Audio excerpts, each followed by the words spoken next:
അതിർത്തിയിൽ വീണ്ടും പാക് പ്രകോപനം. എന്നാൽ ഇത്തവണ വെടിയുണ്ടകളും ഷെല്ലുകളുമല്ല ജമ്മുവിലെ ആകാശത്ത് പ്രത്യക്ഷപ്പെട്ടത്. നിഗൂഢമായ ഒരു ചുവന്ന ബലൂണാണ്.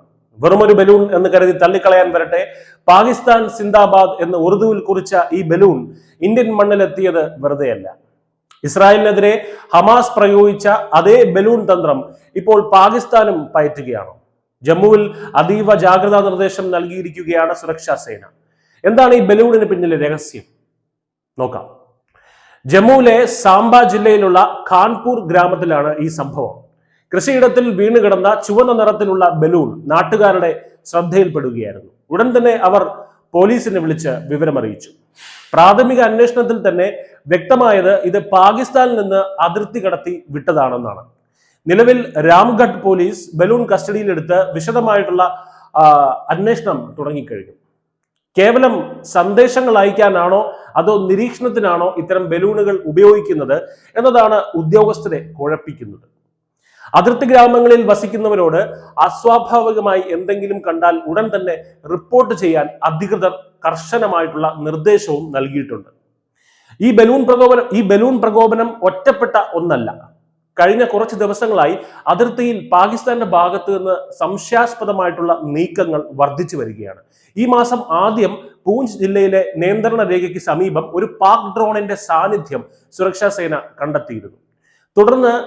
തുടർന്ന് നടത്തിയ തെരച്ചിലിൽ ഇന്ത്യൻ സൈന്യവും സ്പെഷ്യൽ ഓപ്പറേഷൻസ് ഗ്രൂപ്പും ഒരു ദുരൂഹ പാക്കറ്റ് കണ്ടെടുത്തു. ഔദ്യോഗിക സ്ഥിരീകരണം വന്നിട്ടില്ലെങ്കിലും അതിൽ മാരകമായിട്ടുള്ള IED സ്ഫോടക വസ്തുക്കളും മയക്കുമരുന്നും ഉണ്ടായിരുന്നു എന്നാണ് പുറത്തുവരുന്ന വിവരം.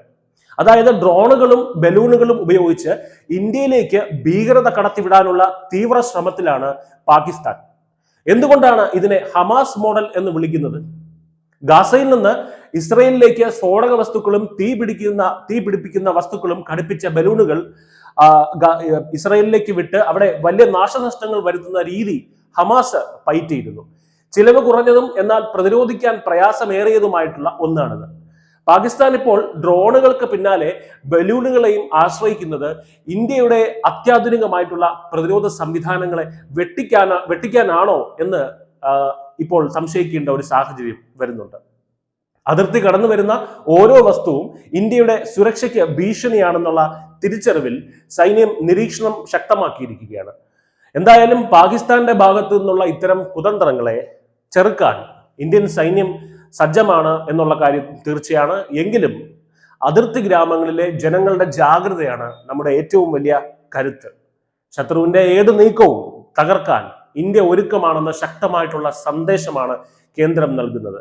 ജാഗ്രത പാലിക്കുക, രാജ്യത്തിനൊപ്പം നിൽക്കുക. News desk news India Malayalam.